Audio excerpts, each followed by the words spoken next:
Cydney O'Sullivan with another episode of Social Superstar Secrets, and I'm very thrilled to have Julie Mason, my good friend who is a social media genius. She actually does a lot of the social media for quite a few corporate clients here in Australia. And do you do them globally, Julie? I am, yeah. We are starting to move out globally now, so it's very exciting. So welcome. Thank you so much for joining us.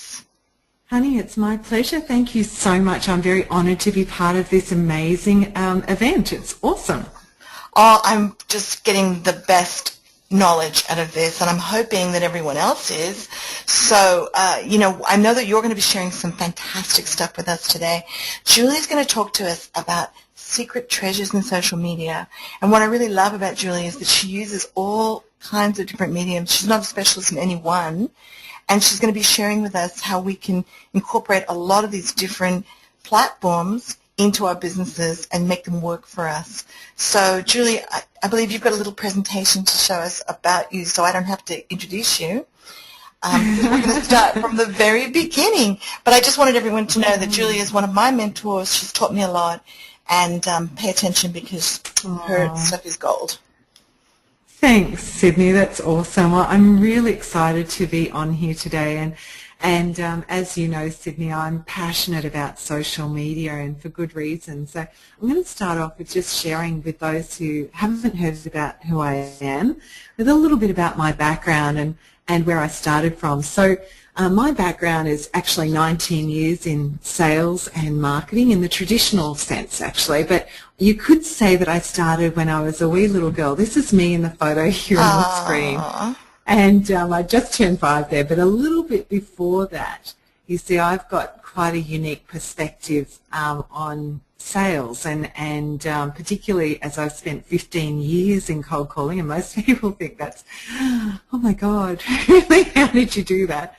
But I'm going to share with you my unique perspective because it started when I was just about 4.5 years old. And when I was a little girl, my dad used to raise funds in our local small town. I come from a very small town in central New South Wales, and he used to raise funds every year for a charity. And so he took me out, and he would know everybody in the town. So he'd knock on the door and say, "G'day, Barry, it's Andy here, have you got $10 to spare this year?" And Barry goes, "Sure, Andy, not a problem."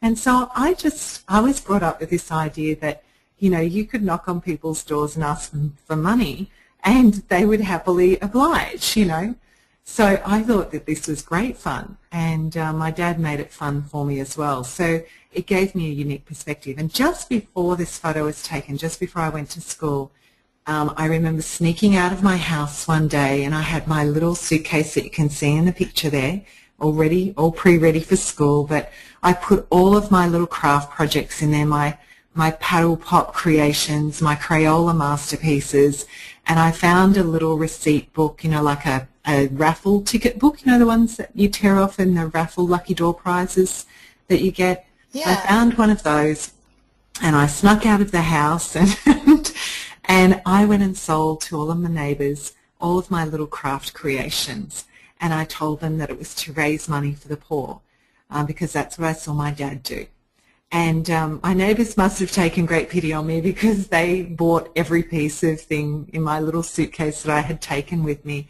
And I came back home. Mum was beside herself. She didn't know where I'd gone, and so she was a bit frantic. And I told her what I did, and then she was frantic for another reason. She said, "No, you can't do it that way." But luckily, when we went back to all the neighbours with my mum in tow this time, they all said, no, please donate it through the charity. That will be fine.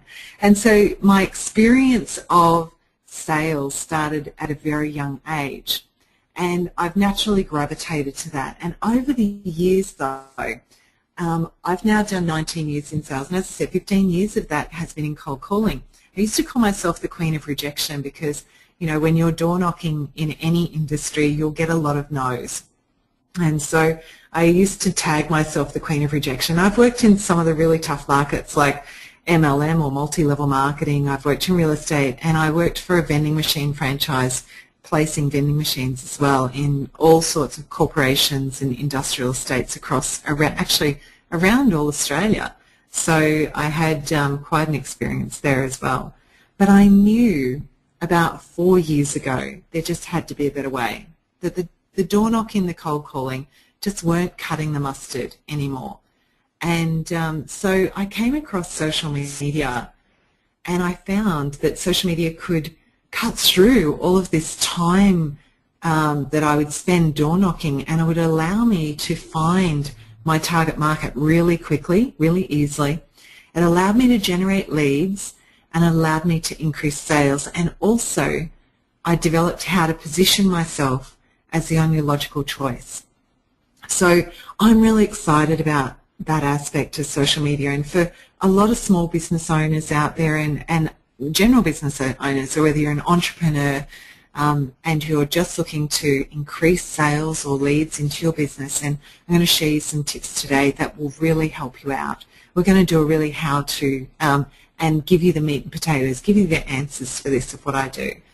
So with traditional sales, we've always been taught, and as I've learnt from 19 years experience, that it takes more than one touch point, I call it, to actually really develop that trust factor with your potential client.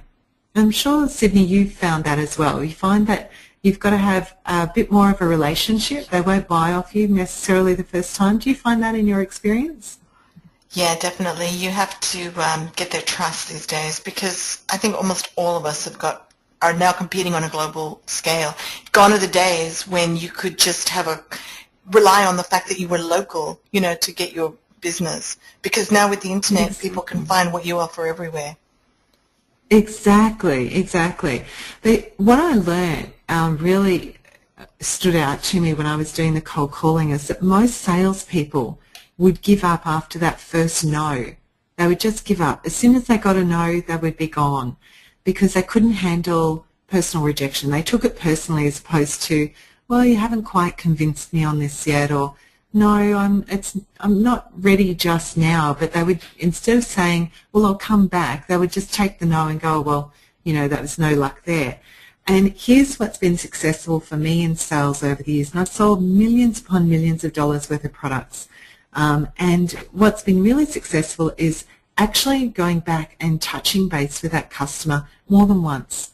So I've had customers literally where I've had an Excel spreadsheet, and I've tracked the number of contacts that I've had with them. One of them in particular was a $250,000 contract for me in Sydney at the time, and it took 26 phone calls over an 18-month period before I secured that contract. But it was worth it. 26 phone calls in that time period is not really that much to ask. But I would always continue developing a relationship. It was never a pushy sale. It was always, how's things going? I want to drop off some new samples for you, whatever it might be. Always give them some benefits and why they enjoy working with you, even though they don't have you on their business side just yet. And so that's been really instrumental in my success in traditional sales. But when you look at this model and you look at the fact that a touch point can be a face-to-face contact, it could be an email, it could be a phone call, or it could even be a social media message that they see in their news feed. That's where it starts to get really exciting, because social media allows you to leverage your message across many prospective clients at the same time. So it gets really exciting. Okay, so how to catch a fish? Well, in sales, you go where the fish are. In this case, in fishing, you go where the fish are, I should say. But in sales, it's pretty much the same. You want to go where the sales are. There's no point. There's no point dropping anchor and putting bait on your line and throwing it out if it's an empty pond. You want to go and fish where there's fish. And so I get really excited about social media, because that's where my fish or my potential customers are hanging out. And here's a really recent graph, actually, that shows how much time people are spending on the different platforms on the internet. Now, you'll see here that this is in billions of minutes per month. And currently, Facebook are outstripping every other program on the planet on the internet. So the people are spending 53.5 billion minutes a month on Facebook. To me, that is a really big pond chock full of fish for me to fish in. That's amazing. I get really excited about that, because if my customers are hanging out there, isn't that where you want to go and hang out as well, and make sure you can develop those relationships? And when you look at it compared to Google, that's 12.5 billion minutes per month, and even coming down to YouTube, and YouTube's the second biggest search engine on the internet, 9.5 billion minutes, 9.1 billion minutes. It's still quite low compared to Facebook, so I get very excited about these figures. Yes, I suppose the fact that people are on Facebook a lot longer means that you've got more opportunities to develop that relationship.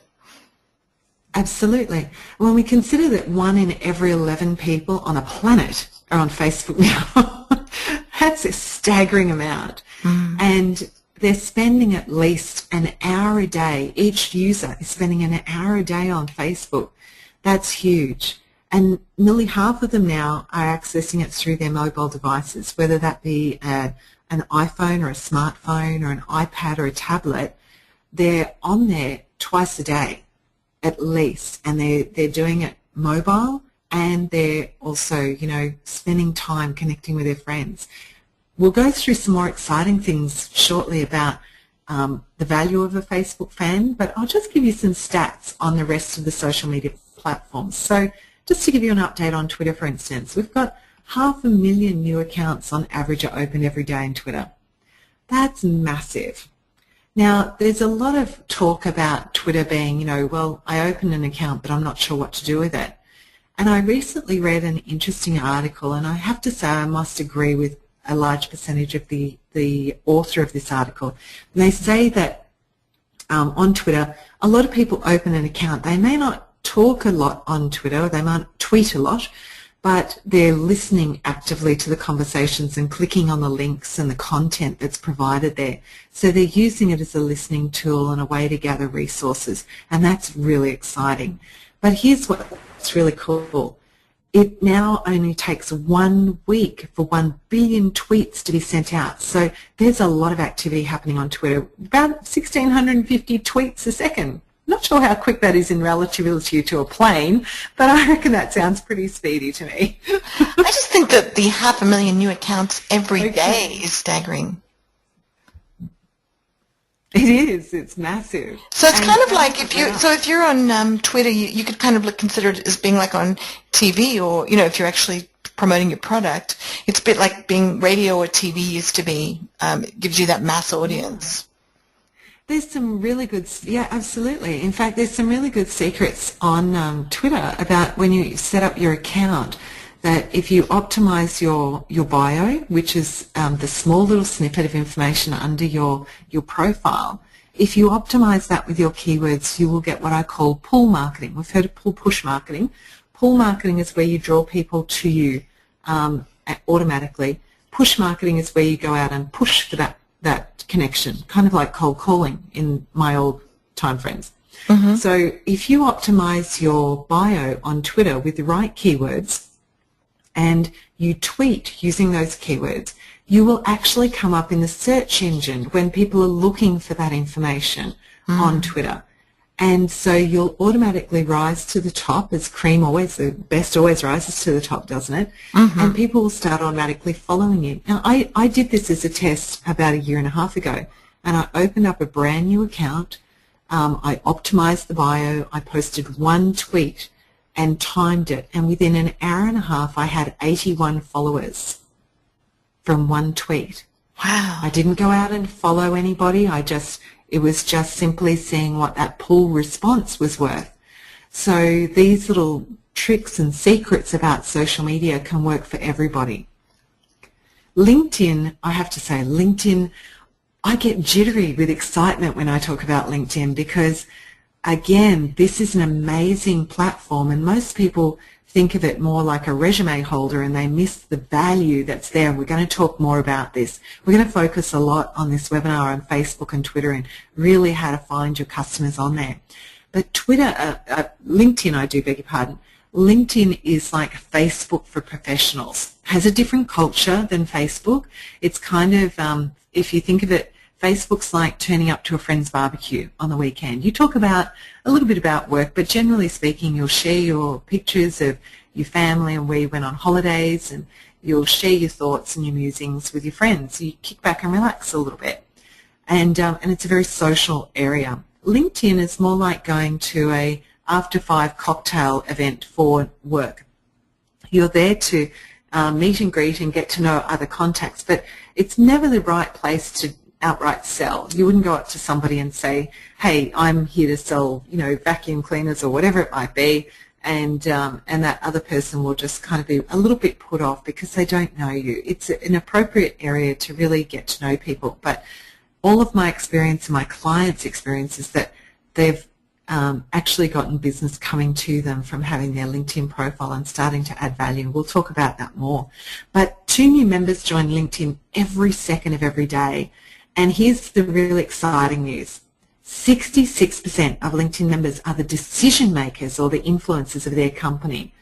And this is the exciting part because it cuts through the gatekeepers that we have when we do telemarketing or direct mail or cold calling for that matter. You have all of these gatekeepers in your path to get to that decision maker. And with LinkedIn, you can cut through that and actually connect directly, and that's the exciting part about it. On YouTube, YouTube is growing enormously. And in fact, it's now 60 hours, over 60 hours of video uploaded to YouTube. Look at this, every minute of every day. That's an hour worth of video uploaded every second. And that's huge.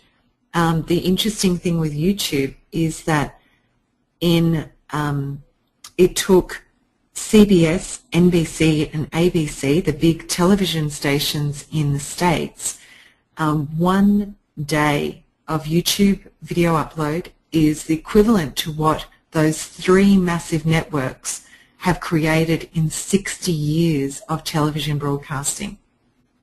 It's incredible. It's massive. We're moving at a much faster pace, and people are no longer waiting for the 6 o'clock news. They're out there creating the news on Twitter and on Facebook and on YouTube.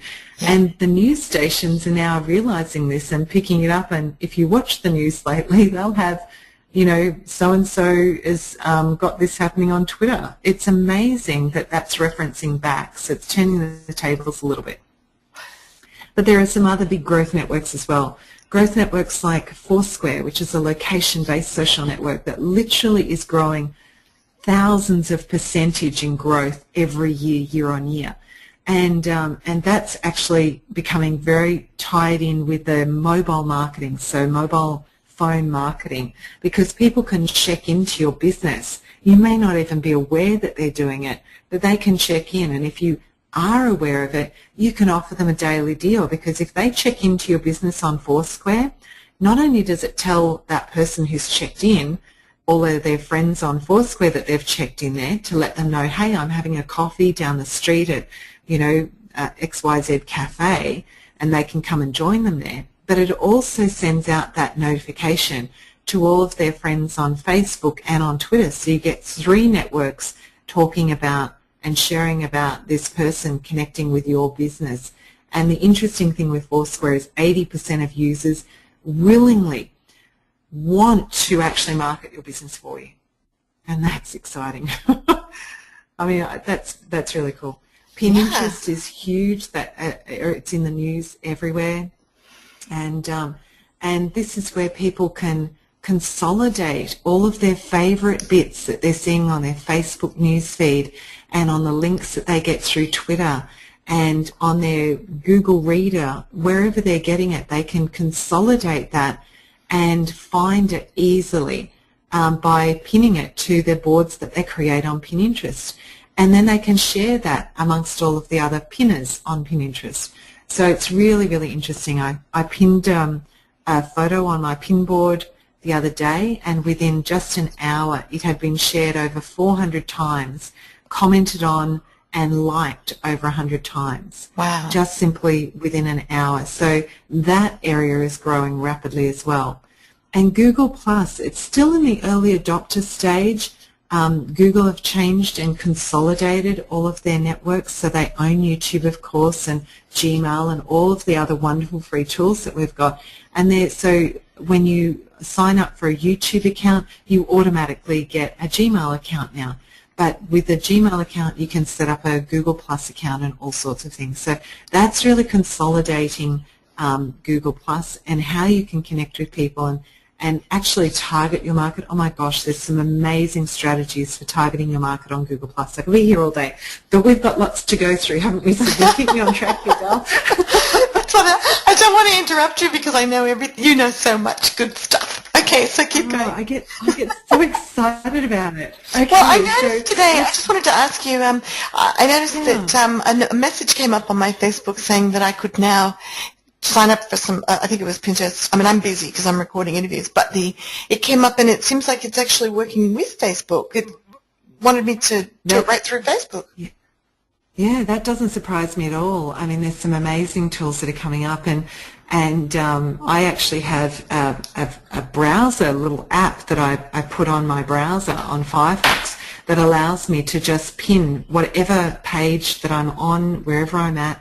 I can click on the image and pin it directly to one of my boards, and that is fantastic. But if you do that, always, guys, the etiquette is to actually recognise where the pin came from. That's the important thing that we need to keep doing, and I was a bit slack on that to start with, but I'm making sure that I give the credit back to where I found that pin, because that's true etiquette and it's good manners. But yeah, very exciting what you can do now. Skype is integrating with Facebook so that you can do video chats. There's so much happening, and it becomes very, very exciting. And connecting with people. In fact, actually, I posted up the other day, there's a great new tool for Facebook where you can actually have your clients click on this application on Facebook and they can leave a voicemail message through Facebook for you. Wow. And there's no call cost. It's awesome. Wow, that's really starting to get interactive, isn't it? When you can you can post videos. So if something's happening with my family in America, they can put a little video on Facebook, and I can actually watch them and connect in that way. And also, businesses could use that too, obviously. And imagine the implications. Absolutely. I think this is amazing. I mean, now, as I said before, with Skype integrating with Facebook chat, that's coming on very soon. You'll be able to video chat with people instead of just doing the text chats through your Facebook page. That is awesome. The voicemail adds a new level of customer service where if people don't want to go to your website, but they love and they trust the Facebook platform, which they do, and they don't want to leave it readily, they can just click your voicemail app and leave a voicemail at no cost to them for you to be able to receive that as well. It's a fantastic application, and more of this is coming about, and it really shows that power of connectivity and why people really just want to have that personal touch. So we'll share a little bit more about that. You're hinting at some of these apps that you're using. Are you going to be giving us a list of some of these apps later, or could we get one? Or How about I make sure that we have that in the bonus section, Cydney, and I'll make sure that would be great. I'll be happy. You've asked, so I shall deliver. Thank you. That will be my pleasure. I'll make sure that you get a list of those that people can use. In fact, there's tools for doing webinars on LinkedIn. Within LinkedIn, you don't actually have to use GoToWebinar. You can actually do a live webinar within your Facebook page. There's so many cool applications. Wow. So I'll make sure you get a list of those to send out to everybody on this call. Honey, that's my pleasure. So let's dive for treasure, shall we? The hidden value of a Facebook fan. I get really excited about this. Again, I can't help myself. It's the sales background coming out of me. But here's the thing. When we realize that the average person on Facebook, the average user on Facebook has 135 friends, that means that every time you post something on your network, 135 of your friends are going to get a notification about that. But this applies, and it gets really exciting, and you can see my little hand drawing coming up here in a minute about that the average user also connects to, on average, 80 business pages. They willingly want to be affiliated with the brands and services and products that they know, love and trust. So they will connect with them. And when they do that, when they click that like button on, say, for instance, Cydney, your page on Facebook, when they click that, that will notify those 135 friends that XYZ or Joe Blogs or Jane Hill, whatever their name is, has liked your page. And there will be a percentage of those friends who will have the similar interests as Jane Hill or Joe Blogs that will go, oh, that looks really interesting, and they'll click through from that link because curiosity they can't restrain themselves. And you'll pick up people within their circle that also like what you're doing. And so that becomes very exciting. But here's how it works. Let me just give you a really clear example of this. So this, for instance, is one of my pages. This is my Social Media Princess page. And if a fan liked this and they've got 135 friends, well, this is how it would look. Let me just click through a little bit here.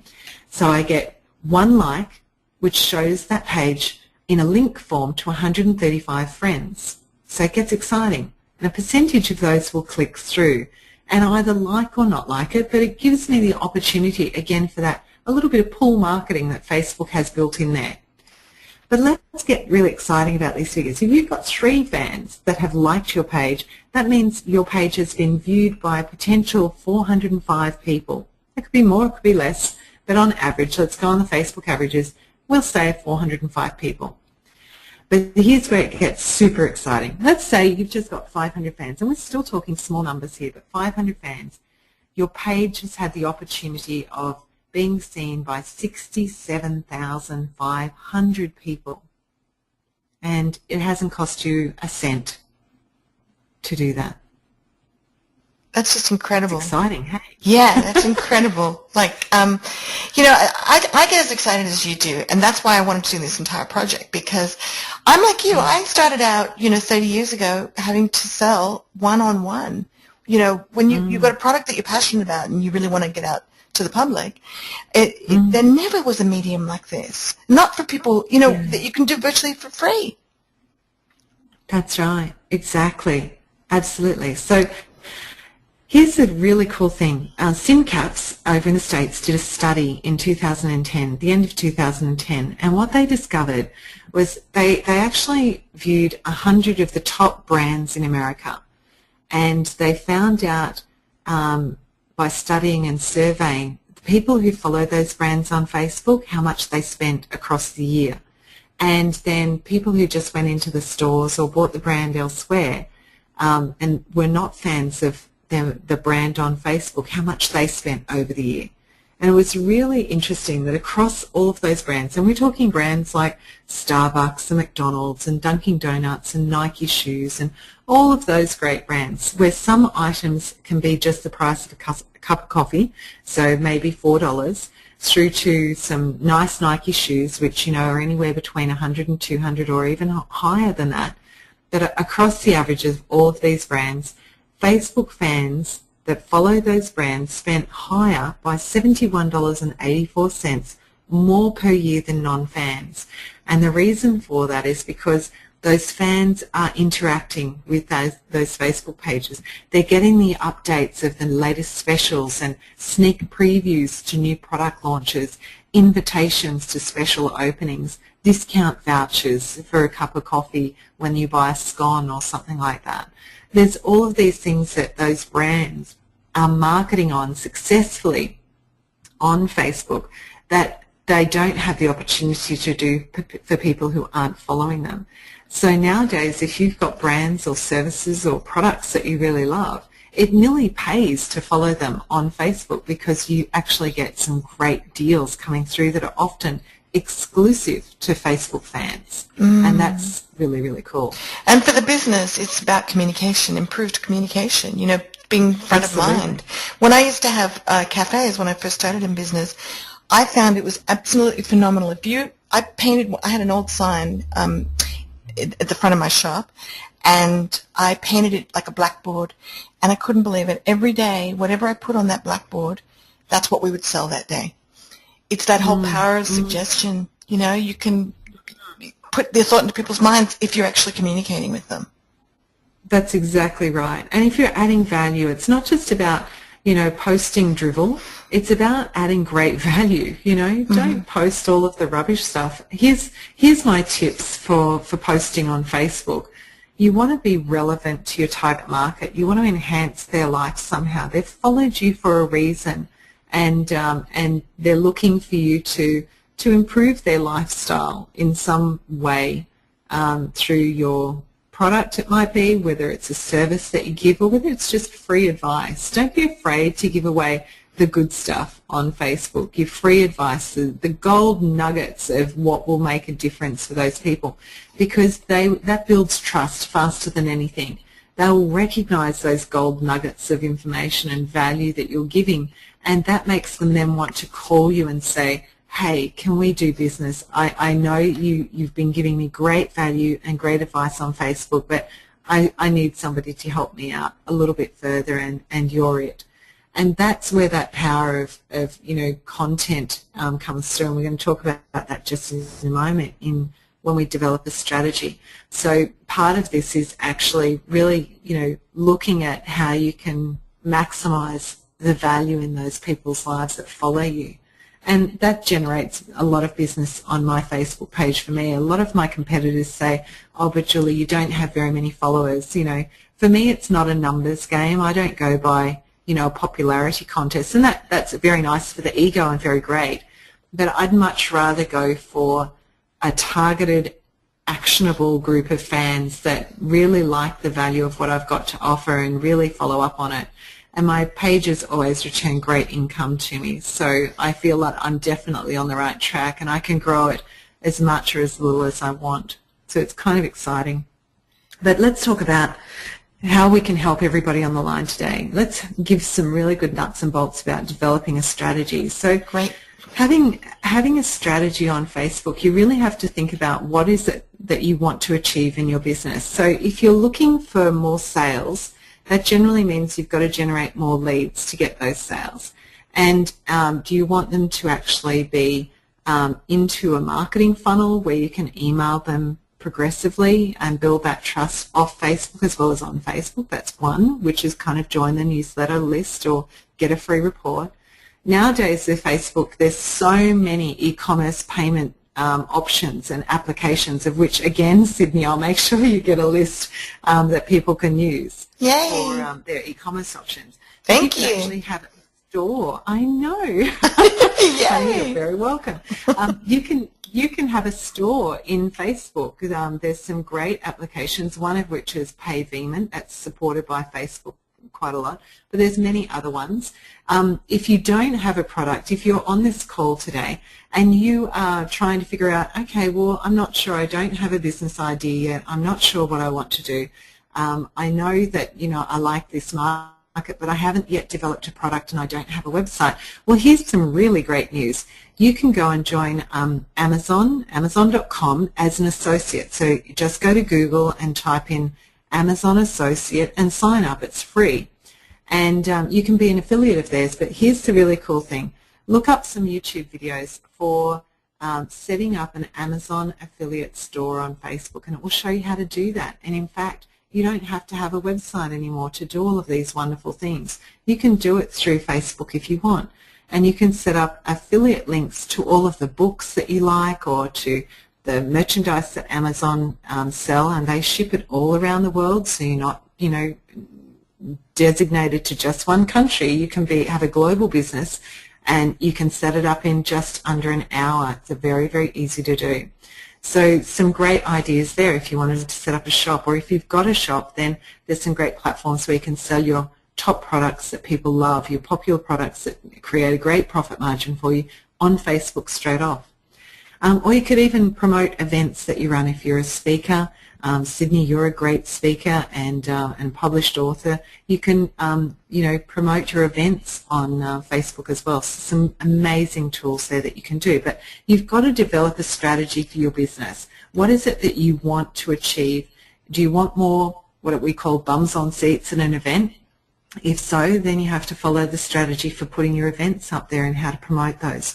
If you're looking to sell more widgets or products, then set up a shop on your Facebook page and get that going. If you want to build a database, then offer a free report or join a newsletter list on Facebook, and there are ways that you can actually implement all of that. Good advice. And I'm going to give you some creative, thank you. I'm going to give you some creative ideas here. So the slide that you can see now is Livestrong. Now, Livestrong are using this as a very creative way to drive traffic to their blog. You can see here that they've got their lovely yellow branding, which is their brand. They've got those wonderful yellow bracelets that Lance Armstrong has worn on every, Tour de France known to man. So Livestrong have actually used their branding and taken it down to their blog widget here. So when you click on that, it draws the eye down to it. You click on that and you can get all of the latest updates on their blog. And it's on their Facebook page, so you don't have to go away from Facebook. It's actually bedded into a custom application on Facebook. And that's a great application. I'll make sure you get that one too, because that's a small app that can immediately, if you've got a blog, can immediately draw all of your latest blog posts and put it into Facebook. You don't have to do any extra work. And it costs, I think, about $30 for 3 years. It's so cheap. Awesome. And it's a great little tool. I've actually been looking for exactly that. So, yay, thank you. Oh, well, I will make sure you get that resource. It's a fantastic one. Another great idea, just some ideas to develop some strategies here. This one is a company that really help with Photoshop, so how to use Photoshop and learning resources and so forth. And they've got this wonderful, wonderful Facebook page, and they offer a lot of tabs. So instead of just the 4 at the top, when you click the arrow around this little area here and the drop-down arrow appears, you can see they've got a whole lot of free goodies to give away. So they've got an email sign-up, they've got a blog feature, they've got free Facebook timeline cover templates. Oh my goodness, go and check that one out because it's fantastic. You can download 13 free templates to create these beautiful timeline covers.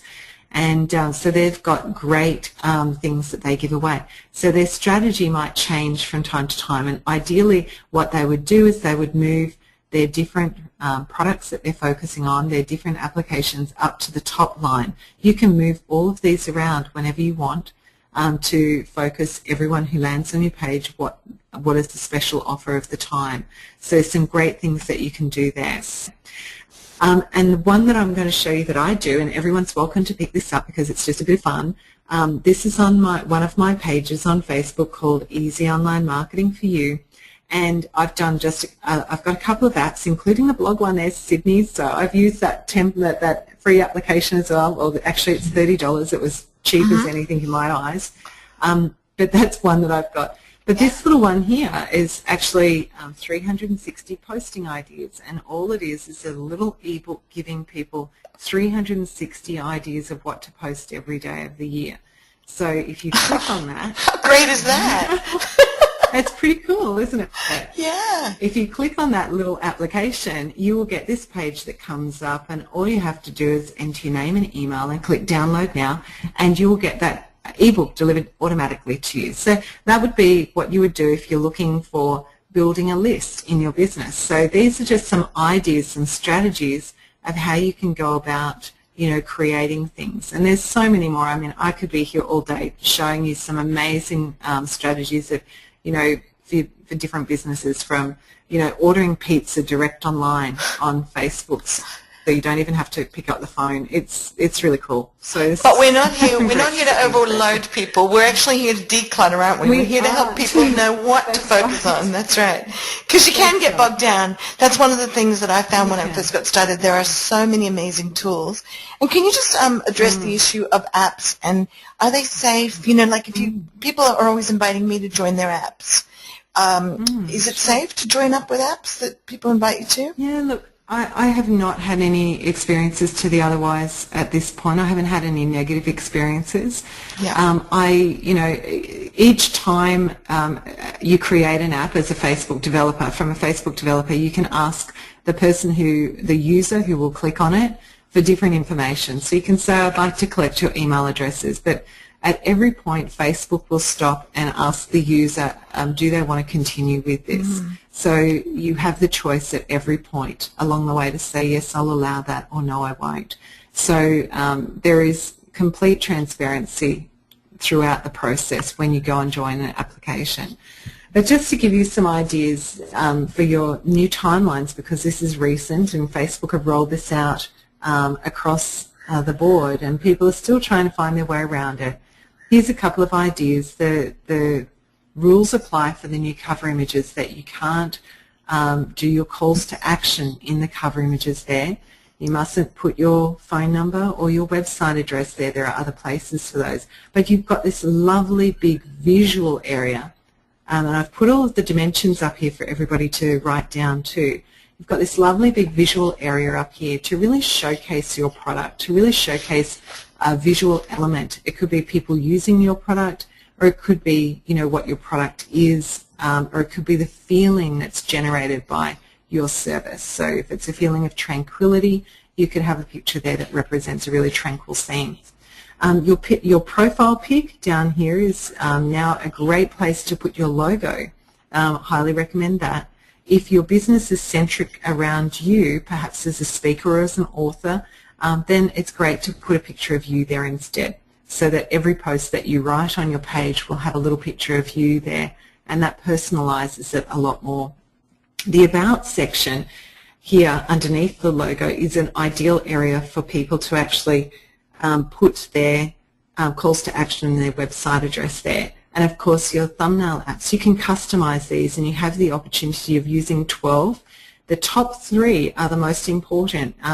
Unfortunately you can't move the photos one, so that must stay there, but you can move all of these around, and these are the ones that you want to position as the first impression when people land on your page, that's the call to action that they're going to see. So have a great deal of fun with that. All of the dimensions, as I said, are on the sides around the image here, so you can really maximize that. Okay, so developing a strategy, just continuing on, again, you really just need to determine that goal and objective for your business, and does it tie into overall business goal?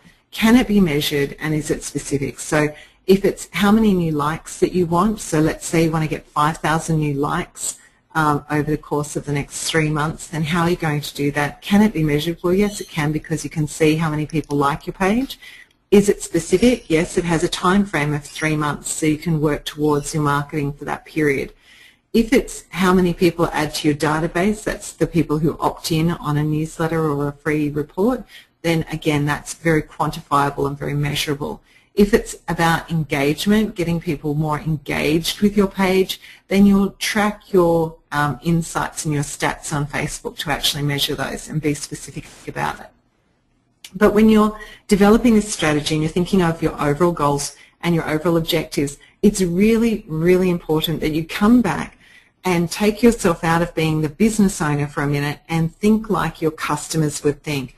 And how would they look at your offerings? How would they consider your, your product in relation to their fears, wants, needs, and frustrations? And what are their interests? So that's a really critical question to ask when doing Facebook marketing. If their interests are, I'm interested in ballroom dancing, then I would be starting to research ballroom dancing pages, because that's where I'm going to find them. And that would be a great market, particularly if you're a dressmaker specializing in creating ballroom dancing dresses. So you'd want to go where your customers are hanging out. And really think about your typical customer. Now, Facebook gives you gobs and gobs of free market data research in your insights page on your fan page, which will tell you what the typical age group is of your customers. So it might be 40 to 54 as your typical customer, and they will tell you where your customers are in the world. Are they in USA? Are they in UK? Are they in France? Are they in China? Well, not China, because China doesn't have Facebook. It has another one. If you're in Australia or New Zealand or wherever. So basically, it will allow you to really find out who your typical customer is on Facebook and then target your marketing appropriately. But again, I cannot stress enough, research is really key for finding your customers. So in the Facebook search bar up at the top of every Facebook page, search for your target keywords. find out what people are looking for, what pages have got a lot of interaction, a number of likes on there, and what kind of quality conversations are happening there. Can you go on and add value? So like the page as your page, not as yourself. So use Facebook as, your page. In this case, it might be, is using Facebook as easy online marketing for you, for instance, or using Facebook as the social media princess. Click that button, then go and like the page and add value as your page to those comments and answers. Never ever spam. Spamming means saying, hey guys, I've got better information over here at my page, come on over and have a look.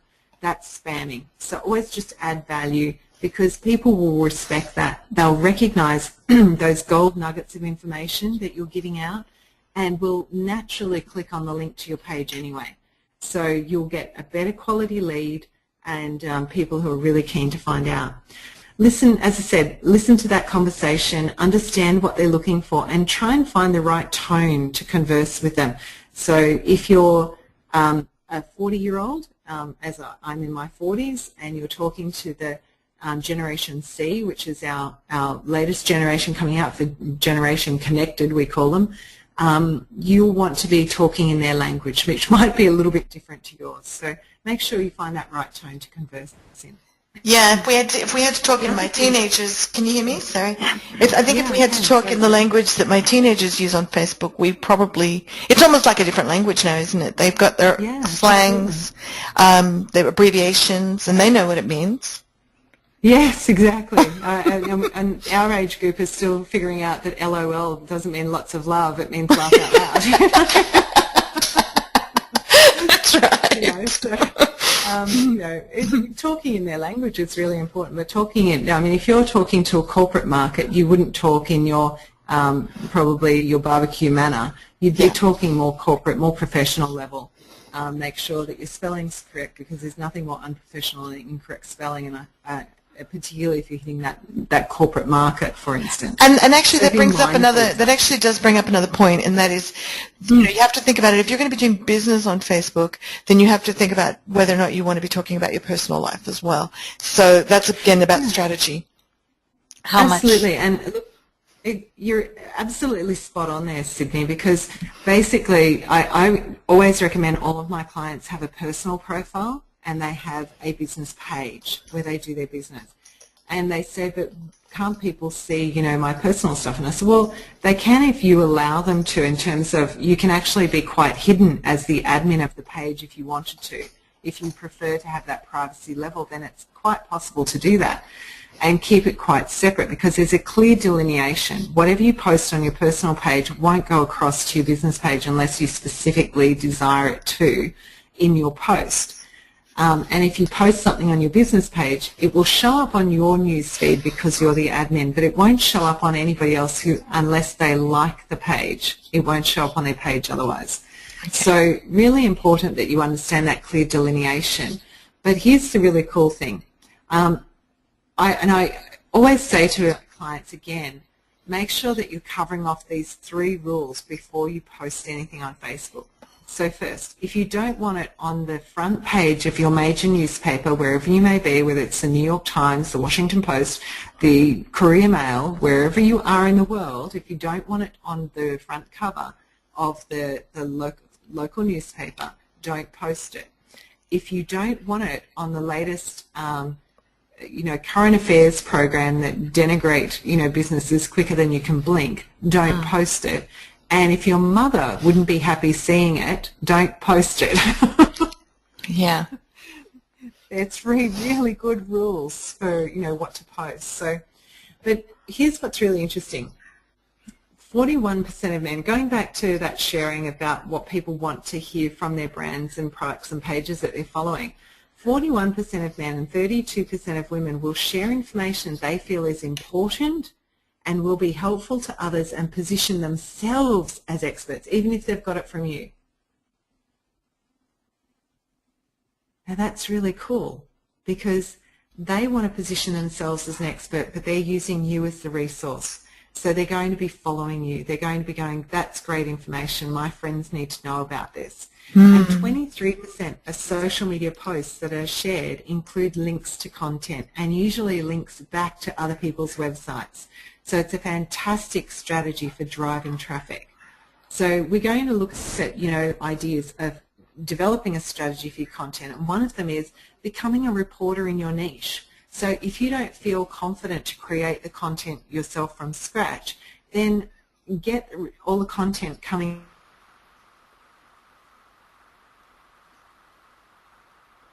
to you and put your thoughts on to do it. Find the right sources. So for instance, let's say you're in bookkeeping. That's your business as a bookkeeper. There's some great resources online where you can go to find the money-making magazines or business magazines on the internet. They'll be live. They'll have those same articles that are published in the glossy magazines online, generally speaking. So for instance, one magazine that comes to my mind that I purchase from the newsstands occasionally is called Money. It's a money magazine here in Australia. If there's an article in there and it's relevant to your target market, you can go on and search for Money magazine on the internet, find the article that you're looking for and post a link to it directly on your Facebook page. So it's a great way of doing that. Always add your thoughts and analysis about what you found was really relevant in the article. Don't just post the link. Always add a sentence or two about why you find it very interesting, and then ask your fans at the end of your thoughts and analysis about what they think about it. So always ask for that engagement. If you don't ask, you won't get it. So always ask a question. Say, hey, I found this article to be really helpful for small business owners, particularly in relation to, keeping your bookkeeping fees low. And so I wanted to share that with you. What are your thoughts? Can you implement some of these strategies in your business? And that's a great way of asking for engagement. That's good advice. Okay. Thank you. Here's a little tool. Hey, you're very welcome. Here's a little tool for getting your content delivered to your inbox every day in a nice, concise area. So just simply go to google.com/alerts, and you can put your keywords into the search term here and select, do you want everything? I actually usually select from the drop-down menu that comes up only the best. So I want the cream of the crop. And how often do you want it to be sent to you? Do you want it once a day as it occurs, or do you want it once a week? So you can have a few selections there. So make sure that you've set the parameters to meet your needs, and then put a search term for each of the keywords that's relevant to your business. And you'll get an email. You might get one, you might get 4, depending on how many keywords you use, and have those sent to you into your inbox, and Google will do all the hard work for you and search out all of the latest information, the latest news, the latest social media updates, the latest blog posts, the latest videos that all relate to that, and I'll send it to you in one email, and you can then just quickly scan through, get your content, and you're off and running. And can I add in there, that's a good idea to put your own company and your own name in there as well, and oh my goodness, yes. Yes, so that you can see what's being said about you. Absolutely. You want to monitor your own reputation online. There's nothing worse than having a negative comment that's left out there, because that's quite damaging. At the very least, you don't want to necessarily delete the comment, but you do want to address it. So making sure that you have those negative comments nipped in the bud really quickly, that you're transparent about it, and that you can resolve that situation to the person who's put the comment up. And they might be positive. They might be saying nice things about you, and wouldn't you want to know that too? My goodness, you want to leave those ones out there forever and ever and ever. Well, and tell everyone about it. Absolutely, absolutely. You want to pass all of that along. Here's a couple of tips. We're going to run through these very quickly because we've got a lot to cover, and I know I'm taking up lots and lots of time. So here's a couple of tips on what you can post throughout the week. So I always start the week with a motivational quote, because no one wants to go to work on a Monday and they can't wait to leave on a Friday. So I always post something that makes people feel good on those days. You can post tips and hints on your products and services, relevant articles, as we've done with the Google alerts. You can post some relevant articles that would be of interest. Short how-to videos. Don't be afraid to get in front of the camera. People love that authenticity. They'll connect with you really well if you do that. You could post up interviews, kind of like what Cydney and I are doing at the moment. Cydney could post a link to this interview on her blog post or onto her membership site, and that would certainly encourage people to go and have a look. Trends and statistics and shout-outs is where you'll actually do a little bit of a high five to somebody else that's given great value to you for the week, and you want to recognise them and say, hey, thanks so much, because that will show up on their page to their followers as well, so that's really cool. Okay, so quick Facebook case study for you. This is the Highway Hotel. Now, they actually did a great Facebook marketing campaign, and they incorporated Twitter and Foursquare as well. We've spoken a little bit about the other two today. We don't have a lot of time to go into them today, but unfortunately. But basically what they did was they're a hotel down in Adelaide in South Australia, and they wanted to position themselves to really be an upper-class hotel, not your standard, pub food kind of thing. And so what they did was they literally had a strategy to target the A-listers in Adelaide through the social networks and encourage them to interact and engage with them, because where the A-listers go, the B-listers and C-listers will follow. So you'll get everybody that you want, but you want to find your influencers, which in society is those people who are in the society pages. So they specifically targeted those people through Facebook and Twitter, and they also used Foursquare so that people could check into the hotel, and they rewarded them on their Foursquare by saying initially that if you check in, you'll get a free glass of house wine for showing us your phone that you've checked in today. And that really got the engagement level happening. So it was a great strategy that they developed, and within 9 months they had increased their fan base from 0 to about 9,500 fans on their Facebook page and about 1,500 Twitter followers. And wow. What they did find was that, yeah, it was great. They really did a great job on it, and they certainly came up with some very captivating posts and content that really appealed to that target market. But most interesting for them was that their turnover increased by 4%. Now, for a hotel, that's a big turnover in 9 months to have increased that amount. 4% sounds like a small figure, but it is actually pretty huge across the board on a hotel. But they also reduced marketing costs by $15,000 over that time period simply by using social media. So I'm here to say and give you hope that, look, this does work. If you've got a good, clear strategy, you know exactly what outcomes you want to achieve, and you start to target what your customers are looking for and put that kind of attraction, that information onto Facebook, you'll definitely start to get results. So I highly recommend, following some of those strategies that we've spoken about. Great. Terrific. So are we ready to go on to the second hidden value in LinkedIn? Our second treasure we're going to dive into now is really about LinkedIn. I know, I get so excited. It's so cool. But, let's just look at LinkedIn overall first off. LinkedIn for branding. Look, it really promotes your personal brand, and people say, but why don't I want, I want to promote my company. And I say, look, that's fine. But first of all, you want to have integrity and honesty and trust in your own personal brand built up with your followers on LinkedIn, because over the course of our life, we will generally change careers about 4 times. So your LinkedIn profile will stay with you the whole time. And here's a little tip. I haven't got it in the notes anywhere, but just a little tip on that. Always make sure you use a personal address when setting up your social media profiles, particularly on LinkedIn, as if you set it up on a work email address and you leave that company, the company that you used to work for can actually claim that as their property and not yours. So please be aware that you can actually lose your own profile. Even though it's all about you, you can lose it. So make sure that you, make sure that you that's have good a to personal know, email address. because particularly with LinkedIn, you can build a very, very powerful network, because as you mentioned, these are the influencers. And that's what I find LinkedIn to be very valuable for is, LinkedIn have this very cool tool for them that they say to you, do you want to invite everyone in your email list? And I could not believe the network I had within weeks of doing that. I didn't realize that it was going to go out to like 1,500 people and say, will you be my friend on LinkedIn? But the level of people that I started connecting with just from that, just from LinkedIn going viral like that, it was incredible. It's amazing, isn't it? Yeah. I found exactly the same thing when I imported my contact list as well. And the people, it was the oddest people that connected with me that really wanted to stay connected initially, that really got me quite excited actually, and really flattered as well, because you kind of get, you can't help but get a little warm feeling come over you when people are keen to connect with you. And that's awesome. But adding value to them is fantastic. And Cydney, you do that in spades. So thank you. Why wouldn't anybody want to add you? Everyone who's listening, go and join Cydney on LinkedIn, please. Now.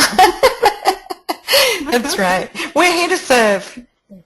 Absolutely, absolutely. So, look, LinkedIn, not just for your personal brand about you as a person, but it actually does promote your business, and we're going to talk to you about some strategies with that today. And positioning yourself as the go-to person in your niche, the phenomenal branding that can happen there is amazing. And I love what happens with this. A client, I'll tell you about this. A client actually called me the other day after implementing some of these strategies that we're going to go through next, and said to me, Julie, I can't believe it. She's a maths tutor in our local area here in Brisbane, just a small suburb of Brisbane.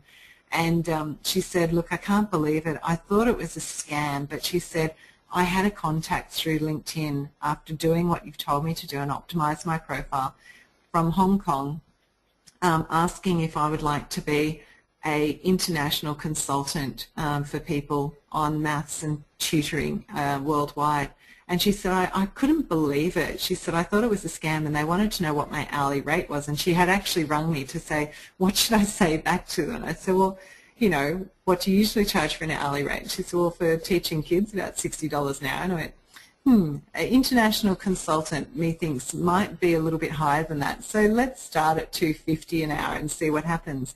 And so she did. She sent back that as the idea, a little bit gobsmacked that she was going from $60 an hour to $250.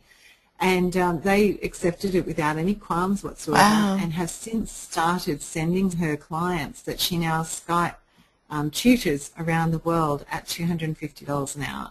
Brilliant. And she's so excited about that.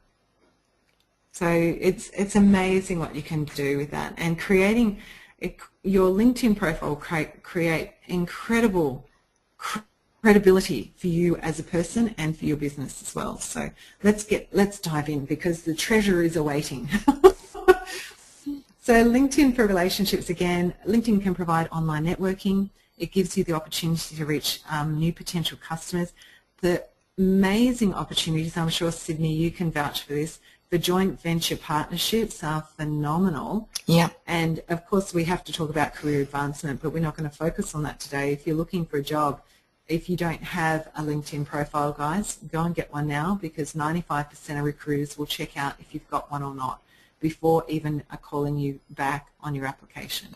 So check out all of those areas. But, Cindy, have you experienced anything with joint venture through LinkedIn?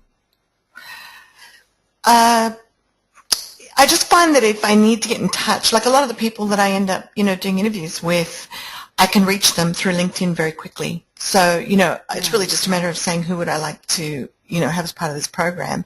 And what I find is through my existing network, and then LinkedIn is just such a phenomenal tool that I can get access to people very quickly. And then it's really just a matter of whether or not it fits their schedule, because people usually love what I'm doing, and it's just a matter, you've got to present yourself professionally. So we did put a bit of time into setting up all of our profiles and all the social platforms, because people will check you out. I'm glad you say that. I'm glad you say that, because that's exactly what we're going to be speaking about next. Okay. Yes. And then people have told me, like really big idols of mine. So I interviewed Dr. Lois Frankel from my last book, and she wrote a lot of the big New York Times best-selling books. And she told me that before she decided, whether or not she was going to be in my book, she obviously checked me out to see if I was professional. Yeah. So you must have a beautiful profile. Now, as you can see here on the slide, I've got a picture of an abandoned house, and I've also got a picture of a gorgeous mansion. And if you had a choice of attending one over the other, which one would you go for? Of course, you're going to go for the one that's the mansion, because it looks warm, it looks inviting, it looks like it's a place of, luxury and pleasure and richness, and you're drawn to it. The abandoned house kind of just looks, it's not like going to hold up to a party anytime soon, and it might be a little bit freaky to go in there. So the same with LinkedIn, and I'll give you a clear example of this. on LinkedIn, if you've got a profile that looks like an abandoned house, and for modesty and privacy reasons, I have blanked out the person's profile this is, because I don't think that's fair to punish them for that. But if your profile looks like this on LinkedIn at the moment, and it's just got simply your name, and then it's got manager, and I've blanked out where the manager is at, so they've blanked out the name of the business. It says Brisbane area, and then it just says you've got 2 connections and what your public profile is, but nothing else there to say who you are and how you can help people. You have an abandoned house. Please go make some renovations now. It's time to renovate. You want your profile to be engaging, to be warm, to be interesting to people. So a profile like the one I've got, mine as an example on the right, but of course go and check out Cydney's as well. Obviously, I'm going to go and checking you out, Cydney, on LinkedIn in a minute. I'll have to go and make sure, just checking the renovation. I'm sure it's great. If you've already been given thumbs up, I'm sure it's great. Well, one of the things too is it's hard to keep them current when we're both.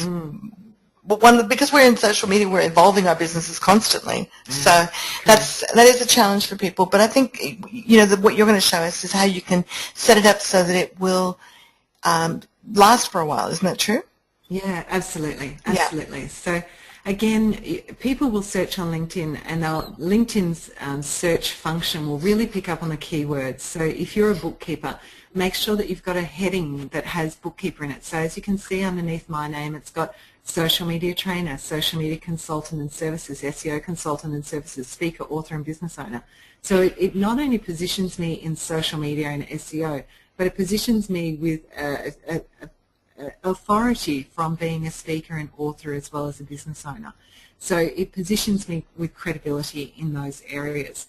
And again, your current positions need to do that. Now, we all wear multiple hats in our businesses, and you can actually have more than one position on your current position. You might be the speaker on this particular product. You might be a keynote speaker on how to publish a book, for instance, or how to do social media. It could be that you're a published author on bookkeeping. We'll go back to bookkeeping, for instance. So you write those down as separate current positions and make sure that your keywords are in there on each one of them. That will make sure that you come up in the search results when people are looking for those services far more above your competitors on LinkedIn. And as you go down the page, you want to make sure that your connections are strong. As soon as you get to over 500 connections, it will only show that you've got 500 plus connections on there. And ideally, quite a lot of CEOs and large corporations and business owners of repute will generally not connect with somebody if it just says that you've got 2 connections, because they'll find that a little bit mistrusting. Why is that person such an expert but is only connected with 2 people will be what's going through their mind. So make sure you add good connections on LinkedIn, and if you can, get over the 500 mark. That will be a great way of doing it. And in fact, there's some groups on LinkedIn that will help you do that. The group called Top Linked on LinkedIn is one of them. Open Networker is another. There's a couple of them there. If you go to those groups and just say, look, I'm open to connecting with people, you'll find that you'll get quite a few hundred people that will connect with you pretty quickly there. The other things you want to make sure is you've got your websites listed here. Now, one of the biggest mistakes, and I see this actually even with some of the social media experts around the world who have their LinkedIn profiles, still are missing this vital piece of information, and that's having your website listed with a great call to action. So normally when you go to list your website, you've got a choice of company website, personal website, blog, etc. What you want to do is select in that editable area there, when you click the edit button next to websites, choose other, and then in the middle section on that page where you get to edit this, add the keywords that you want to do. So for instance, as you can see on the example here, it might be a bit small, but mine says social media coaching program. So you put those keywords in there, and then on the far box onto the right hand side of the screen where you have for editing, put the URL that you want to send people to. And that is a far better way of driving traffic. So if you've got a free report, then put, 7 ways to save money on tax could be a free report that you want to do as your call to action, and then the link to where they can get that free report from. So that would be how I would definitely use that area as a call to action, and I see most people miss that completely and get it a little bit wrong. So that's a great tip there for you. But here's a couple of things. We're going to go live in a moment and we're going to cover these off, but we've just spoken about having a great heading, making sure your profile is 100% complete. Now, LinkedIn will suggest that you upload your resume, but I would recommend that you don't do that. Just make sure that you've got your past in there, your past positions that are relevant to your career trajectory at the moment, and your current positions are all listed with different hats that you wear as well. As soon as you get a couple of recommendations from your network, you will find that that will actually make your profile complete. So your recommendations will be the area, and I'll go into that very shortly. So be descriptive and conversational on your summary. Again, a lot of people just use this as a little bit of a very dry blurb. If it's dry for you to read and boring for you to read, imagine that it's going to be boring for other people to read. So be a little bit more conversational about it. Have a clear call to action in that summary, and add your specialities, and of course add some colour to your profile. So Cydney, I'm just going to switch off the slideshow here for a moment, and let's go live to LinkedIn and show people how this can happen, if that's okay. Yeah, it's great. Just bringing up, I'm just watching the screen now and waiting for that to come up. So it should just be a second or two, so I'll just wait.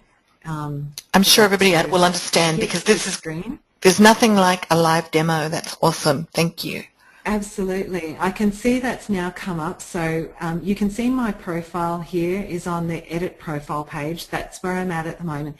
And literally to edit all of these, you just click on the edit buttons next to everything, and you'll be able to add or change or update or refresh anything as you go along. So we've seen the top part. This section here, it actually pulls in my Twitter account, because I have my LinkedIn and my Twitter connected. So if I post anything on Twitter, it automatically shows up on my LinkedIn profile, which is great. And as I go down the page here, you'll see the websites are listed there again. And also underneath that, it will have the summary. Now, I know the screen is still catching up a little bit, but there we go, it's come up now. And the summary is really, again, where you want to have your conversation. So talk to people as if you're talking to a prospective client. How would you explain your business to them, and your capacity as an expert in that business? So explain to them, why you're passionate about what you do and why you do it. And then again, in that last paragraph, make sure you've got a call to action. So on mine, I talk about, why I'm passionate about social media and my background of 19 years experience. And then in the last paragraph here, I talk about, if you're struggling to understand social media or not sure how to market your business correctly online or want more knowledge, yada, yada, yada. I won't go through it all. But basically, I just say, look, here's a link to my step-by-step easy online training program. Cydney, you're a member of that. Thank you very much. Yes, and I highly recommend that. Thank you. So, then I put the link there. Now, it's not a live link on LinkedIn, but it is the ability for people to just copy and paste that into their browser, and that really helps. But underneath this is where it gets really exciting, because people don't know that you can actually add a video to your LinkedIn profile. And that's really, really cool. In fact, you can add some great color. And as you can see coming up on the screen now, there's a couple of applications. Now, LinkedIn have a number of applications that you can add to add color onto your LinkedIn profile and really get your marketing message across. So simply look for the applications bar on your LinkedIn profile, and next to it will say plus, add an application. Click on that, and you need to put them in order of how you want them to descend down your page. So my recommendations to add color to your LinkedIn profile start with slide share presentation. So find that application and add that one first. Then I would suggest, if you've got a blog, either add the WordPress. If it's a WordPress blog, then add the WordPress application, so that your blog posts automatically pull into an update on your LinkedIn profile without you having to do it. It's already done for you. It's great. And then thirdly, I recommend the Amazon reading list. and upload the books that you're currently reading, because it adds another dimension to your personality and to your profile, that people can go, wow, that's an interesting book. I didn't realize that that was what she was interested or he was interested in reading. So, you know, I'm a little bit more open to this person. So this is great ways to add color. Now, if you have a raw video footage, as in a WMV file or MOV file, you can upload that through SlideShare presentation. Or if you've got a PowerPoint presentation, you're a little bit nervous about video, then you can upload your current PowerPoint presentation. I've just recently changed my video over for the recent presentation I did on Facebook timeline and for pages and how to really maximize, and some creative ideas for that. And so I've listed that up there. There's 54 slides for people to go through, and they can see all of the training that I've got there for free. Again, give that great value, the high perceived value away. People will really appreciate it. So that's a way that you can add some great color that's going to stand you out above all of your competitors on LinkedIn. So some really cool tools there for you to use. I hope that will help out. Those are very cool. I love the video. The video is fantastic. It's very cool, isn't it? So I'll just duck back to the slideshow now, and we'll keep going. So we're back onto the slideshow, and I'm going to talk about finding your target market again on LinkedIn, because a little like Facebook, LinkedIn have company pages as well, and there's over 2 million company pages there now. So it's growing rapidly, and you can list your company pages and your products and everything on your company on a company page. So you can set one of those up for free. That's not a problem. You can also create groups and develop those. But first, before you go and dive into creating a group and you're not sure how to run it, join a couple of groups instead. And there are well over 1 million groups that are currently on LinkedIn, and they have diverse industries and niches, everything literally from dog washing through to UFO sightings. In fact, there is one on abandoned houses, just going back to that previous image of abandoned house, and there's 16 people who just love abandoned houses that are in that group. And so they just like to, you know, hang out around abandoned houses. Maybe it's a photography thing. I'm really not sure. But, and without LinkedIn, they might never have met. Exactly. Exactly. So, but you know, I mean, the industries are diverse, and so far I have not been able to miss an industry. And I'm going to give you a really clear example of this. I was meeting up with a girlfriend and her current partner at the time for lunch about 12 months ago, actually. Now, because time has actually really raced by, I forgot about that. But about 12 months ago, and he actually is in a very niche market. He designs super yachts. He's a graphic designer and engineer for super yachts. So you've got to have a small chunk of change, like about $10 million or over, to be able to afford his design. So it's a fairly niche market. And Yes. he's been contacting, although, Cydney, I'm sure you're in that niche market.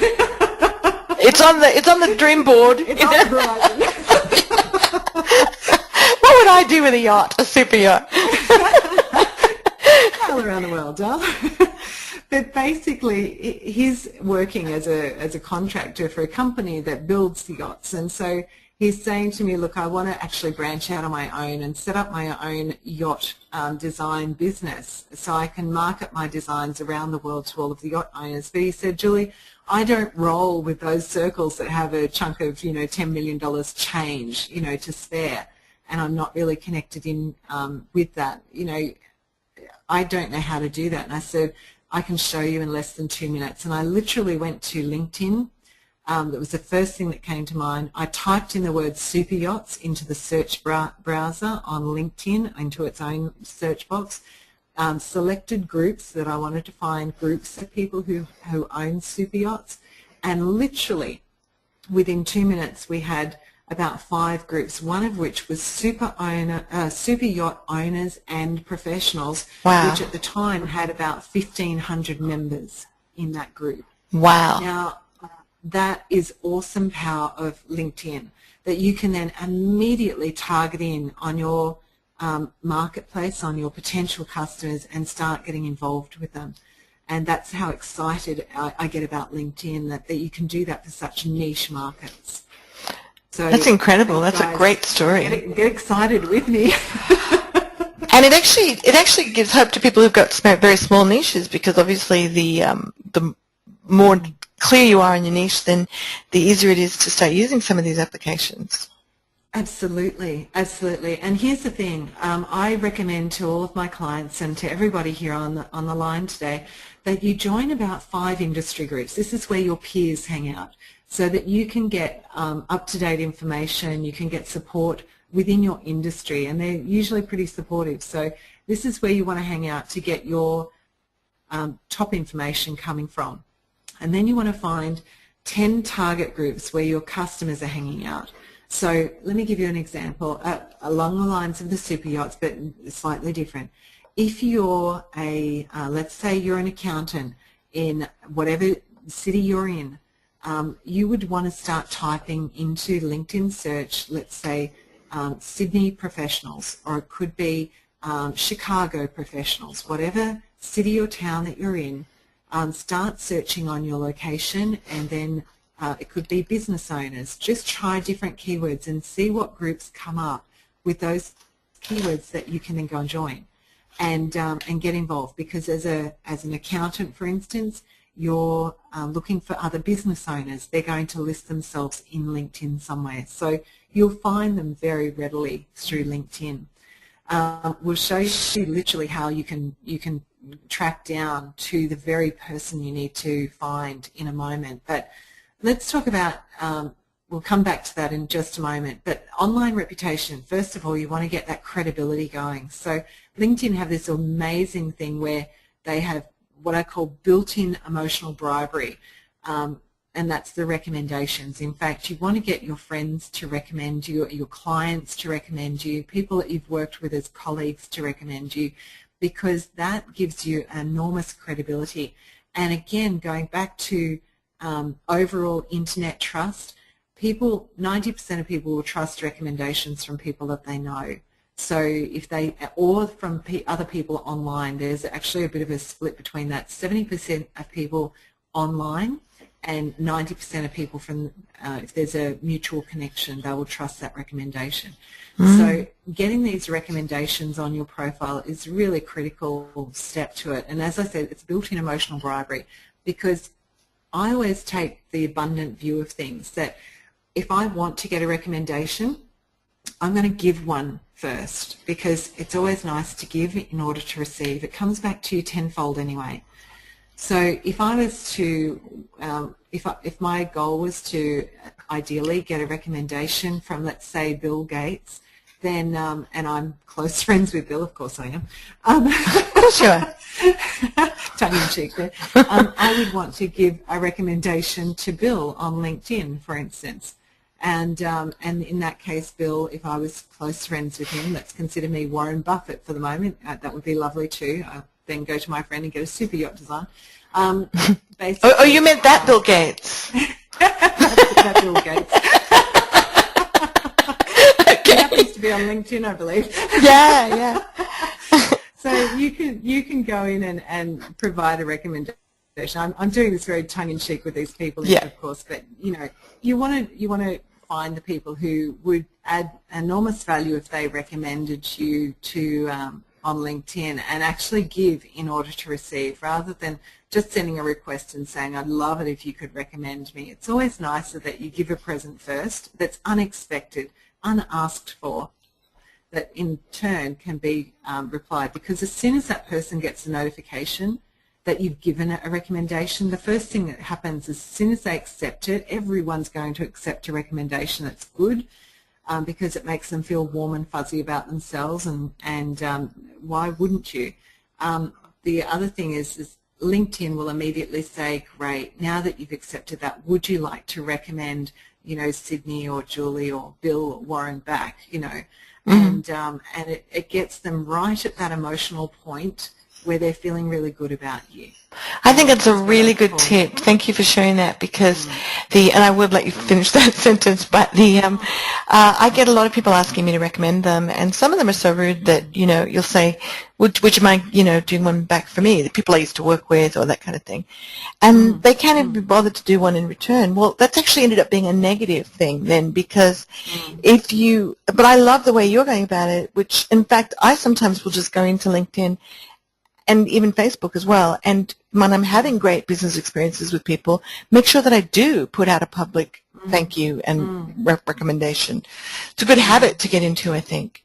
It's a great habit to get into. Give in order to receive. It will pay back tenfold. I absolutely guarantee it.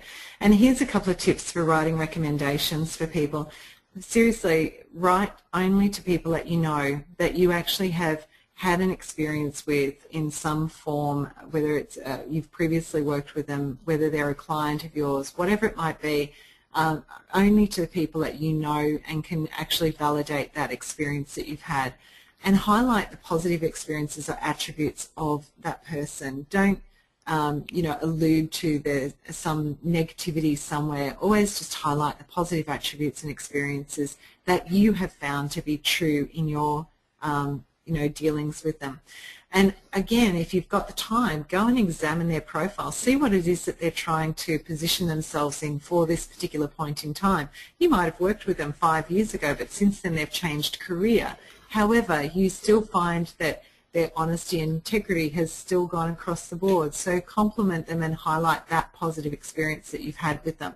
And be genuine again, both in your facts and your feelings. This is not the place to just do fake character references for people. That's not the purpose. And if you are asked, like Cydney has just said, by a lot of people to recommend them, if Cydney doesn't have any experience with them, or you don't either, don't recommend them. You feel somewhat obliged to. Our human nature is to do what's nice for people, and to go, oh well, they want me to recommend them, and you kind of get a little flustered for a minute, and then you realize, hang on, I don't know these people. Don't do it, because they haven't taken the time to build that connection with you. They haven't taken the time to build that relationship, so they don't really deserve the rewards of that at this stage. Down the track, maybe that changes, but for now, just stick with the people that you know. Okay, a little bit of etiquette on LinkedIn, because etiquette is really important on LinkedIn. If you're sending an invite to connect with somebody, always make sure that you personalize it, and including thanking people if they've invited you to connect. Always send a thank you message and say, look, great, thanks for the invite. I'm really looking forward to getting to know you on LinkedIn and finding out more about your business. If I can be of any assistance or to introduce you to somebody in my network, please don't hesitate to let me know. And then kind regards and your name. It's very simple. In fact, I have a range of templates in my membership program for my clients where they can just copy and paste, so that even though it's still personalized, you want to do this as a time-saving exercise. So you can keep a range of templates on a Word document or the like, and then just copy and paste these in, changing the name, of course, and if the circumstances dictate and it needs to be a little bit more personalized, then take the time and write a personalized thank you note. Again, on receiving a recommendation from somebody, please send them a thank you note in return. They've gone out of their way to be thoughtful for doing that, and it's worthwhile for you to recognize them for that, saying, thank you so much. I'm just touched by your words, and I'm honored to have that on my LinkedIn profile. Looking forward to connecting with you soon in person or whatever it might be. And again, if receiving or asking for an introduction, your etiquette and manners will stand you head and shoulders above 80% of the people on LinkedIn who still aren't doing this correctly. And literally every time I send a thank you message to somebody connecting, I will get a reply being, oh, well, Julia, I was really surprised to get a message back from you. Thank you so much, and tell me a little bit more about what you do, and the conversation can start from there. So it's really good. Okay. Just a couple of steps on this. Here's what will happen if you invite somebody to connect on LinkedIn. Step one is choose what is most relevant. Here's a little tip for you. Don't ever choose other or I don't know John. This will get you red flagged pretty quickly on LinkedIn. It's kind of a little tricky. They don't want you to connect with people you don't know, but that's actually the purpose of LinkedIn, is to connect you to people you don't know. So it's a bit of an odd mix with LinkedIn there. But always choose one, and it's a fairly limited choice there of people, of how you can connect. And again, that personal note, never ever send the default message that I'd like you to add you to my professional network on LinkedIn.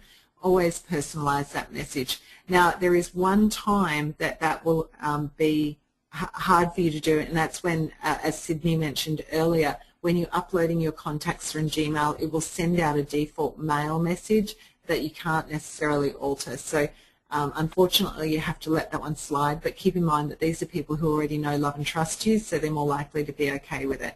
But for everybody else, and particularly important people that you want to connect with, make sure you personalize it and give them a reason as to why they want to do it.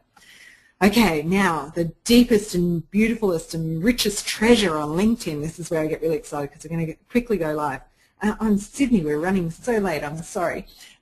Use the LinkedIn search bar. It's at the top right-hand side of every LinkedIn profile, and you can really target keywords, location, industries, group, titles, as in the position that they're holding within the company. You can target the company. You can target the seniority level. So are they a senior director or just a director, whatever it might be. And this allows you to really narrow it down. Now, actually, I think on time-wise, Cydney, we're pretty late, aren't we? Well, yeah, we are a little bit. I don't think anybody will mind that we're delivering them all this extra value, though. Is that okay? Do I have time to go live and show? Is that all right? I really think that it's important because, people are here to learn. So hopefully they'll give us a little bit of grace. Oh, lovely. Thank you, everyone. I appreciate it. I'll take that grace on board and make sure it's really worthwhile for you. And thank you for sharing all this with us. It's brilliant, to have all this information given to us. Thank you. It's my pleasure. I look forward to hearing all the success stories that come from it, because I'm sure there will be. It's worked for all of my clients, and I know it will work for all of yours, Cydney, and I'm delighted and honoured. So the LinkedIn search, this is a treasure trove for me. Again, the 19 years of sales and 15 years in cold calling. If I had have had this 15 years ago, oh my goodness, I would have, world domination comes to mind. So basically, let's go live into LinkedIn and show you how this works. And I'm going to go into here. It's going to take a couple of seconds, guys, for this to catch up, but I'm just up on LinkedIn at the moment, and we're in the search box up the top right-hand side here. Good. So the screen's caught up with us now. And basically, I want everybody here to imagine that you're a budding fashion designer with high aspirations. So you've decided you've followed Project Runway, you've got some amazing fashion designs, and you've decided that they're going to be shown at Macy's New York. Let's say that's where you want it to be, or Saks Fifth Avenue, whichever one, but we'll go Macy's New York for now. And so you need to get in touch with the buyer of women's apparel in Macy's New York City. So to find that, let's type in the word Macy's. We're going to type in New York, and we're going to type in the word buyer. So there are three keywords that we're going to type, and then we're going to click the search button for search. And we'll wait for a couple of seconds for this to come up. Okay, just clicking over now. Okay, so we've got the search results that have come up here, and what you'll see is at the top we've got Arika, I think her name is, I can't actually pronounce that, who is a buyer of intimate apparel and sleepwear at Macy's.com in Greater New York City. So immediately I'm getting really rich contact lists here that I can then follow up with. Now the cool thing about this is that I've got 255 results, but I'm really probably looking just for a handful of people. So on the left-hand side here is all your filtering systems. And first thing that we're going to do is, instead of saying all companies, I just want Macy's. I don't want people at Ross Stores. I don't want Famous Bar. I don't want Sears. I just want Macy's. So I'm going to click that filter, and that's going to narrow it down to 35 people straight off. And then further down, I'm going to click Greater New York City, because that's really where I want to go. I don't want to go to Los Angeles. I don't want to go to Dallas. I don't want to go to Houston. I just want Greater New York City. So my results now have filtered down, And I can now see that at the top of the list we've got Vice President of Event Planning. Now, it's not quite what I'm looking for. She's an associate buyer at Macy's, and if I click this little More button, I can see that she's really still not quite the absolute target market that I'm looking for. So if I scroll down a little bit further, we can see that Jillian is a buyer at Macy's. She's still learning to use LinkedIn because she doesn't have her profile picture there, but that's okay. We can still contact her. And we can scroll down and we can find perhaps on one of the others that, you know, there might be one here for women's retail. And if not, I still have 28 results that will show on the next page with this going through. But literally, I have been able to find the person that I'm looking for by doing these very specific searches. Here's the really cool thing. LinkedIn will allow you to then save that search so that you don't have to keep remembering what those keywords were. You can save up to 3 searches for free on your LinkedIn profile. And when you need to go back and connect with a couple of other people in the list, if you haven't quite found the right one, then go back to that saved search and keep connecting with the ones that are there. Now, if you don't have a paid LinkedIn profile, the paid one gives you some other priorities which allows you to directly send what's called the in-mail. You can see that highlighted here on the right-hand side of this person's profile. Find some groups that they're involved with. So again, if I click on Rachel's profile here, it shows me all the groups that she's involved with, and I could perhaps get involved with one of those groups and message her directly through the group. So there's a couple of different ways that you can connect, and that the groups one is a free way. The paid one is if you're using the email, and you can directly connect and start the conversation and build a relationship with that person. So remember, you want to build a relationship first. Don't go straight connect and sell to them. Just add value and say, hey, look, I noticed that we're on the LinkedIn group, and I've got some great designs. I'd love to ship some free samples to you. Would you be open to that? That might be one way, as a very soft opening. You're not asking any more than, you know, I'd appreciate your feedback on them. That could be a great way of doing it. At least it gets the samples into our hands. So there's a whole range of things that you can do, but using this search function and filtering it down, and as you can see, you've got great filtering systems that are all on the free section. There's even more if you want to filter further using the paid version. The gold little button with the IN represents the paid filters that you can get when you're doing the paid version of LinkedIn. But frankly, I found pretty much everything that I needed to do accessible through the free version of LinkedIn. So unless you're really finding that your market is in the corporate market and require a little bit more ability using the in-mail to connect, I think you'll find that the paid version is absolutely ideal. So that's the secret treasure there of LinkedIn, and literally you can search for just about anything from people, and remember, you can search for people, jobs, companies, groups, everything's on here. Simply put in your keywords. You can find the help, the contacts that you need. You can search for companies. Everything is on here. It's an amazing, amazing resource that is very much underutilized. So highly recommend that. Okay, I love the way you make it so. I love the way you make it so straightforward. It doesn't have to be complicated. You know, this is you know, finding, and as business owners, we're fairly intuitive about who our target market is or who we would like to be our customer, and it doesn't take much to find that. I'll give you an example. Actually, my husband, who I love dearly, and I've just celebrated 20 blissful years of marriage with a, oh, congratulations. Exaggeration. Thank you. He's very, very shy and very private person, and you'll never see me actually put a photo up of him on Facebook or any of my social networks because he doesn't like that, and I respect his privacy, so I don't do that on his behalf. But he was talking to me yesterday actually and saying, look, you know, he works in the Forex market, the foreign currency exchange market, and he's looking for somebody to mentor him, and he said, but I haven't found anyone that I really feel comfortable with or confident with that isn't trying to sell me, you know, a big pack somewhere along the line. And he said, I'd just like to find it. And I said, honey, let's sit down on LinkedIn and let's find some for you that you can connect with. And and he got really excited about the whole process of that. And now he's a little bit addicted, I think, to the LinkedIn search function. Wow. And finding how he can use that. But he's quite adverse to social media. It's quite unusual for me because I live on social media effectively, but he's quite adverse to it. So to see him coming around to the power of what LinkedIn can do within his environment is really cool.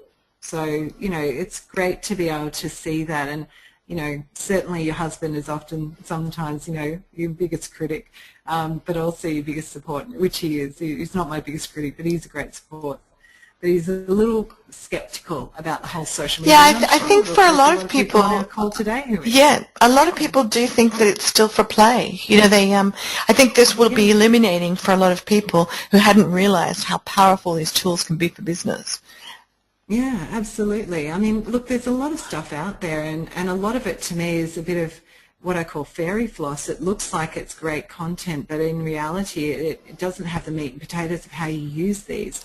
And I just want to switch on the light bulbs for people about how simple this can really be, and how you can find those target markets on, you know, social media, and how you connect with people, because that's the power of it. Social media of itself, if you're just posting content but not actually connecting with people, you're missing the whole value of it. This is actually social networking, and I think we probably should start adopting that instead of social media, because then it would change our mindset, that we're connecting with people and not just spouting content all the time. You really want to develop those relationships. That's where the real success on social media comes into play. Here's a great LinkedIn case study, actually. Postcardmania.com used LinkedIn to generate over $72,000 in sales. And they're simply a direct marketing company that specifically help, in fact, dentists and chiropractors and the like. That kind of market, generally speaking, is where they wanted to find their target marketing. In marketing that business out on postcards. So for instance, if you're a dentist and you wanted to send a happy birthday postcard or letter or some direct mail that way. And so they used LinkedIn very effectively to find their target markets, which, let's say it's dentists. They used the search function and found the groups where dentists were hanging out. And then they went in and added enormous value, not by marketing themselves, but by adding great tips about how dentists can market their business more effectively. Again, no sales pitch, but drawing them back to their website through their blog and the free reports and the white papers and everything that they put on there. There was a really great value, enormous value for these small business owners.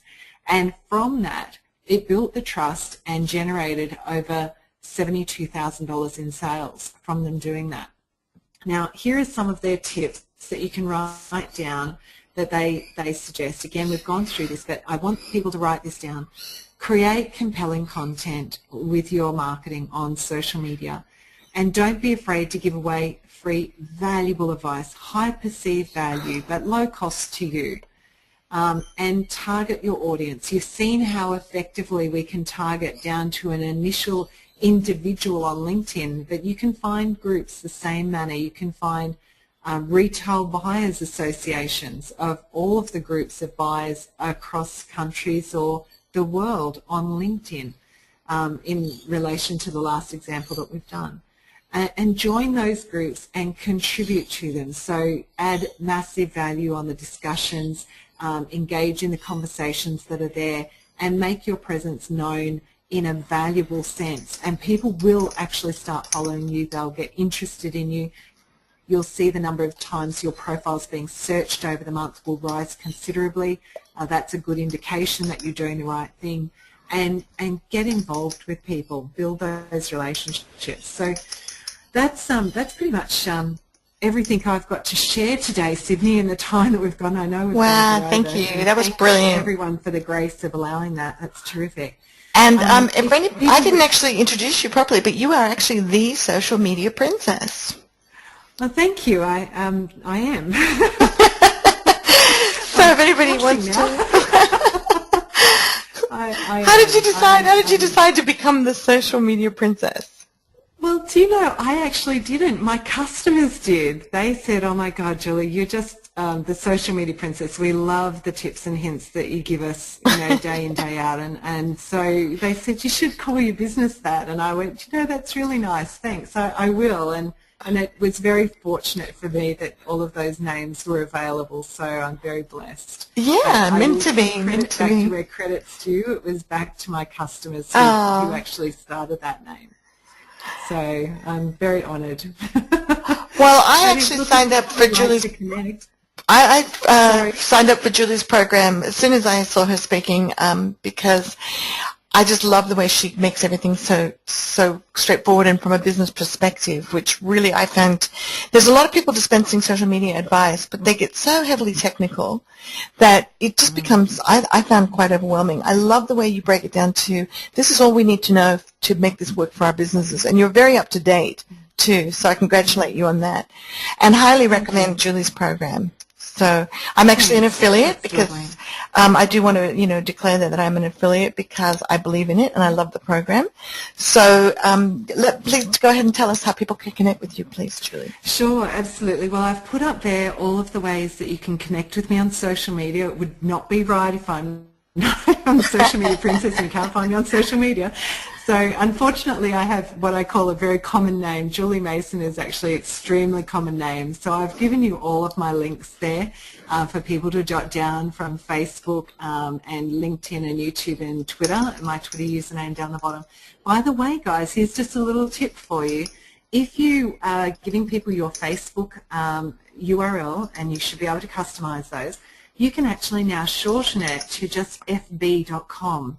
and then / and your vanity name or your link to your page, and that will still get there. How cool is that? So awesome. It saves a lot of space. I know, it saves lots of space on business cards and the like. So you can just do fb.com and the Julie Mason will find me on my personal profile, and I always love connecting personally, so by all means do that. If there isn't space, and I apologize for that, please contact me on one of my pages. I've got 2 there, and also LinkedIn and YouTube and Twitter. But again, in the bonus material that I'll send out, Cydney will have a link, her affiliate link to the program where I mentor people online, and it's a great little program. Thank you, Cydney. It's very, very good value too. I love that, the fact that it's really affordable. Yeah, we try and add great value, and I guess I really try and bring my 19 years of sales experience and meld it in with getting people from the new point of social media. So if you've not even started a Facebook page through to advanced strategies, you can follow it step by step. It's very simple, plain English, and really easy. The feedback has been great, so we look forward to having you on that. And Cydney will have the links. Yep, it's very easy. It's Social Superstar Secrets / Julie Mason. Oh, awesome. Yes, we've got that on the side. There we go. Oh, there we go. Easy, yeah. So we've tried to make sure everyone can find you, make it really easy, and so they will never forget your name. Oh, thank you. And I will make sure, I will send you, I will get off this webinar now and write a long list of tools for you. Oh, thank you. I won't make it too long, actually, because I don't want to overwhelm people, but I will give you some of the great applications that I found really handy for people. Oh, wonderful. Thank you. And you can go out and use some of those blog applications on Facebook and the e-commerce ones and so forth. So it will get people off on the right start. So I look forward to hearing how it all goes. Don't forget to send me your success stories. That would be great. And connect. Make sure you connect with Julie because she posts a lot of gold. So, and I hope everyone's really enjoyed it. I hope everyone's enjoyed it as much as I have. And thank you again for sharing with us. And definitely tell us your success stories because we want to hear them. So thanks all for being here today. And Julie Mason, the social media princess, thank you for giving up so much of your time. And I know how busy you are, so I really, really appreciate it. I'm so honoured and so blessed to be working with you, Cydney. I'm really looking forward to watching your program move forward. I know it's going to be a huge success with the great value that you offer. So guys, this program is just gold. Keep following Cydney. She is an amazing lady, full of energy.